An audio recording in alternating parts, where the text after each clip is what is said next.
let's look at these other plans that you and I could do in addition to working, or if we have one at work and we want to do another one.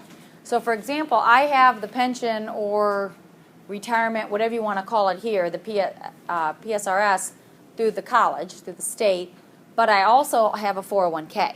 Now, to be honest, I don't put a lot into it, but I had that when I was at AT&T. I had it, then I rolled it over when I was at Mallinckrodt, and then I had it when I was at Reuben Brown. So I kind of kept it, so it's there. I don't necessarily put in the chunks that I used to put in when I was working because I'm putting 14.5% of my salary into this other thing. But I still have a 401k. All right, I still get these wonderful little monthly updates on how well it's doing, or when the market goes the other way, how well it's not doing, but I still have it. And it's still part of my retirement that I'm going to have to feed from when I retire, whether I contribute any more to it or it just sits there, right? Hopefully, even if it sits there, it's going to go this way and not this way. All right, I personally don't have a Roth, but that doesn't mean we don't talk about them. So individual retirement, okay, for AGI deductions, generally, you do not get an AGI deduction if you have an employee-sponsored 401k.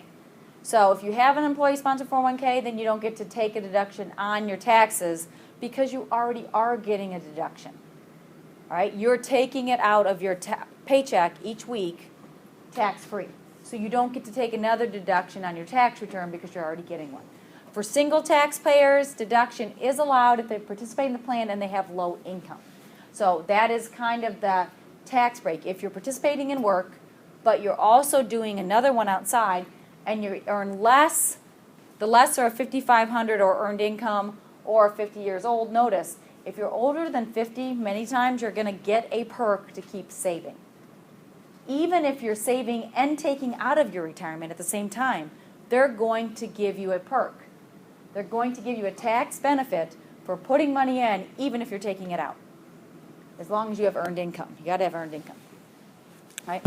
AGI deduction for contributions for married taxpayers is allowed if you participate in an employer plan, but income is below certain thresholds. Again, it's the lesser of the $5,500 or earned income of both spouses. All right, reduced by the other spouse's contribution to the 401k or a Roth. And if you're over 50, then the amount goes up as well there.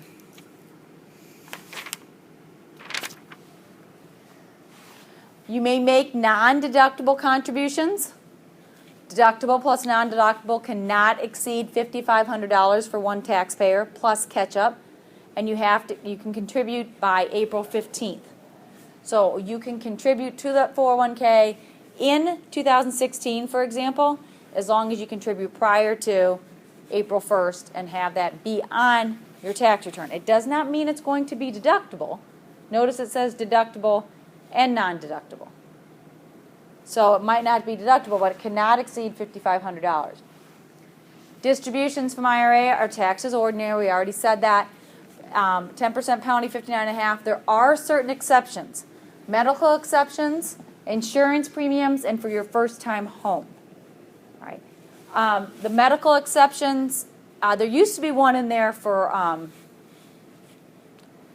hardship, but that's gone.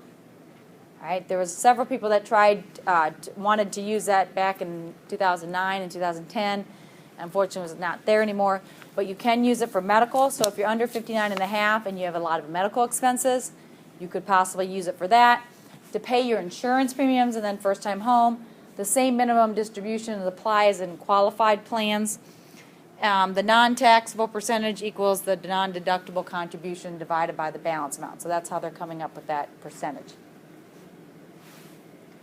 Roth IRAs, these are non-deductible contributions. Again, the reason these are non-deductible is because you are already getting them, you're paying your tax, and when you get the money out, they're going to be tax-free. So these are not deductible contributions. Contributions to a Roth IRA, they're the same $5,500 tax limit, $6,500 if you're over 50. They are phased out based on AGI. So if you look at page 1322, these are the phase-out limits for your Roth. They're phased out for AGIs between 116 and 131 for unmarried, and 183 and 193 for married filing jointly. The qualified distributions are not taxable. To qualify, the account has to be open for that 5 years that I talked about, and you cannot take the distribution till you're after 59 and a half years old. And then the non-qualified distributions are taxed at ordinary rates. When you take your distributions from a Roth, you first take them from your contributions, and then you take them from your earnings. So that's how they come out of the Roth. So those contributions and their limits are listed on that page if you need to go back and take a look at them. There are no minimum distribution requirements. You don't have to take a required minimum distribution from a Roth like you do a 401k. Huh? Okay. A rollover from a traditional to a Roth. There are tax consequences from a traditional to a Roth because when you take it out of a 401k or traditional 401k, you have not paid tax on it. So when you take it out of the 401k, guess what happens? You have to pay tax. Then you put it in the Roth. So if you are 48 years old, 50 years old, and you decide to take it from a 401k traditional and put it into a Roth, then you are going to take it out, you're going to pay tax, and you're going to pay a penalty. Then you're going to put it in the Roth. So you have to ask yourself, what am I doing by putting it in this Roth? What is my advantage? That I'm going to not only pay tax now, but I'm going to pay a 10% penalty. Now, when Roths first came out, and I don't know the exact year, but I'm telling you now, it feels like it's been like 15 years. There was about a 18-month grace period where you were able to cash in a traditional IRA, not pay the penalty, and convert it to a Roth. You still have to pay your taxes because these are going in at, you're going to take it out tax-free, so you got to pay the taxes. So you had to pay the tax part, but you did not have to pay any 10% penalty. And why did they do that? Because Roths were new. They were trying to get people to convert to Roths. And so let me ask you guys this. So the advantage of Roths, supposedly, are that you're putting the money in after tax. So when you take it out, it's tax-free. And the advantage of the 401k traditional is that you're putting it in before tax, and you're going to take it out later and pay tax. So the school of thought in a traditional is, well, I kind of started this earlier, is that right now and throughout the next many years of your life, you're going to pay the highest tax that you have. And the examples that they keep showing us are these people making $450,000. And that when you go to retire, you will make less money than you make when you were working. Therefore, you will pay less tax. Now, I can tell you that back in the 50s, the 60s, the 70s, and a majority of the 80s, when people retired, they did make less money than they did when they worked. Because when people retired during that time, there was this word called downsizing that we don't really do much anymore of, all right? So when people retired, they downsized, right? They went smaller in some aspects. A lot of times they went a lot smaller because they traveled, right? A lot of people traveled more. And they went to smaller condos or apartments, and they had less income coming in. They had their Social Security and they had their 401k, and they were in a lower tax bracket. Therefore, their 401k traditional was at a lower tax rate. If you ask individuals now how much money they want to make when they retire, what do you think the answer is? The same? The same? The same? Okay. If not more. A lot of people are going to say the same. My answer was the same. I took a little survey thing, and it was like, how much do you make now? How old are you now? How much money do you already have saved? How much are you saving? When do you want to retire? What's the average rate of return? And this was before 2010, so the average rate of return was a lot better than it is now. And it just basically said, are you in good shape to retire? And that's assuming that people don't steal your money, and that type of thing. So it went through and it said, yes, you are. And so I went through and I wanted to live on what I'm making right now. But here's another way to look at it. Right now I have 3 kids. Okay? I really hope when I retire I am not supporting 3 kids. Supporting their grandchildren. Or their grandkids. Or my grandkids. I hope I'm not supporting 3 kids or their kids. Now that's a possibility. Okay? But I really hope that's not the case. So if I am making what I'm making now in retirement, and my husband's making what he's making now in retirement, and we don't have 3 kids, that actually should be more. Right? Because my 3 kids eat a lot. And they spend a lot. And they're not even that big. And once I get through college and get that paid off, which I can't retire until they're out of college, so it should actually be a lot more. So it just depends. The 401k and the Roth really just depend on how you see yourself living when you retire. Because if you see yourself in the same tax bracket, it doesn't matter. If you see tax brackets going up,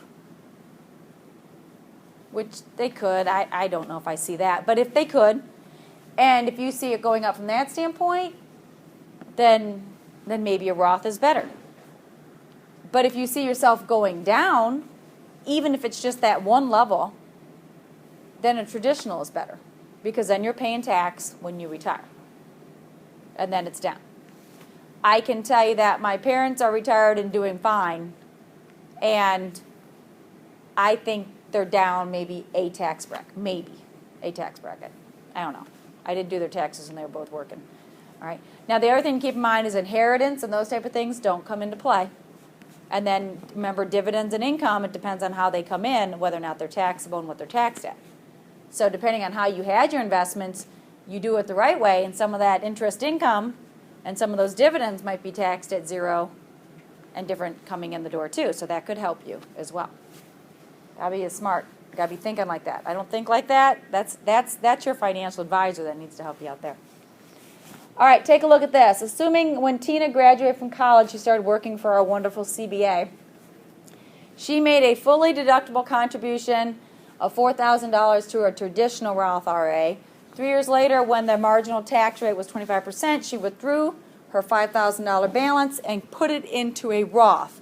At that time, she put in $3,750 to the Roth. What amount of taxes and penalty is she going to have to pay on her rollover? So, she is in the 25% tax bracket. Is that all that she's going to have to pay? She's going to have to pay 10%. So when we look at this, she has to pay the $1,250 in tax. She's also going to have to pay a $125 penalty for the 10% that she withdrew from the IRA that she did not contribute to the Roth.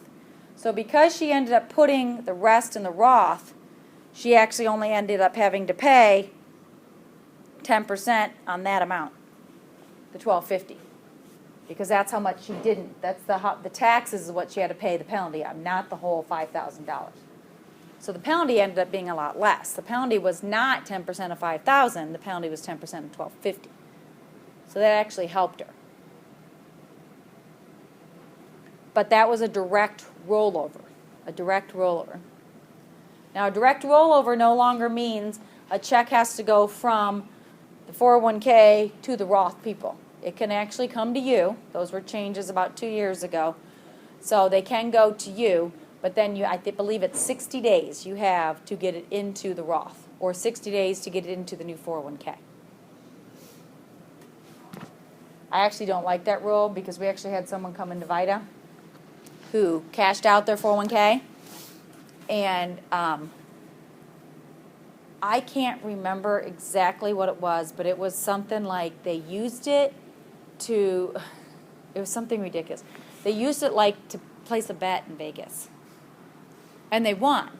And then they put it back in the 401k. I'm like, but you can't do that. I mean, that was my answer to them. I actually said, you can't do that. And I told them they could not do that. And they said, yes, we can. We have 60 days to put it back in. And I researched everything, and they could put it back in. They had 60 days to put that thing back into the traditional. And I'm like, somehow there's a loophole that they're taking advantage of, that's not right. I sat there, and she sat in Vida. We don't have all day. I kept looking. I'm like, this is not right. This goes against everything that is a part of a rollover, is that you cannot take the money, go buy a car until you get the money back to here to flip it over, or go to Vegas and place a bet, or go to, put it on, a rollover is a rollover. You get the check, you put it over here. Nope. And so, and the only reason I even know they did it is they told us, but then I'm like, you can't do that. And they're like, yes, we can. We got 60 days to get it over there. Okay. And they could. I found nothing to the contrary, so. All right, the next couple are lesser known, but they're called self-employment retirement accounts. The first is a simplified employee pension account, and then you got the individual 401k. There are some contribution limits on SEP. My brother actually has this through his work. They have less than 30 employees at their work, so it's much smaller. The contribution limit's usually the lesser of $53,000 or 20% of the Schedule C, minus employee deductions. The employer portion is 50%, and the employer plan they must provide the plan to employees if they provide it to them if the taxpayer has employees. So if they have it for themselves and they have employees, they have to provide it for their employees. They can't just provide it for themselves. So Dave is the director of a company. He makes $40,000 during the year, and he's reimbursed for all expenses. And due to the type of his work, he's treated as self-employed. Dave sets up a SEP for himself, what is his maximum contribution he may make, assuming he has no other type of contributions? Well, we just said the maximum was what? 53. Now, if we go on, 53,000 is the max. The Schedule C, his salary was 40,000, but then you get to take out the typical expenses. 0.9235 is multiplying it by the FICA, Medicare and Social Security, 15% tax bracket, and then 50% of that, because he only has to pay 50% of the taxes. That gets him to his Schedule C income of $37,000. The percentage is based on a limitation of 20%, which is given in your book. So that basically his second limitation on top of the 53 is 7435. You take the lesser of the two. So yes, the limitation is 53,000. However, you can't put in 53,000 if the Schedule C income is only 37,000, and you have to take a limit of that of 20%. So the most he can take as a contribution to it is going to be $7,435. So basically, they're limiting there as well. They're basically saying you can't just go in, set up an SEP, and take whatever contributions you want. Same on a 401k through individual. It's the 53,000 again. This time it's going to be 20% of the Schedule C minus again the employee portion plus 18,000. You do get to do the 5,500 if you're over the age of 50 again, the additional 5,500. So the maximum contribution could be 59,000. Could be 59,000. So now it says do the same thing, but this time assume it's a 401k. So the only difference is we're assuming it's a 401k versus a SEP. And this time Dave's 64. I think that's different. So our contribution limit is 53. We got the 37,000. 20% is 74. Limit on employee contribution is 18,000. We get to add 18,000, which takes us to 25,400. We're at 25,434. We take the lesser of the two. We get to add $6,000 because it's the catch-up. It's that the 55,000 plus you get that extra $500 catch-up if you're over the age of 59 on a 401k. So he actually now gets to put in $31,434. So a 401k is allowing Dave to put in what is that?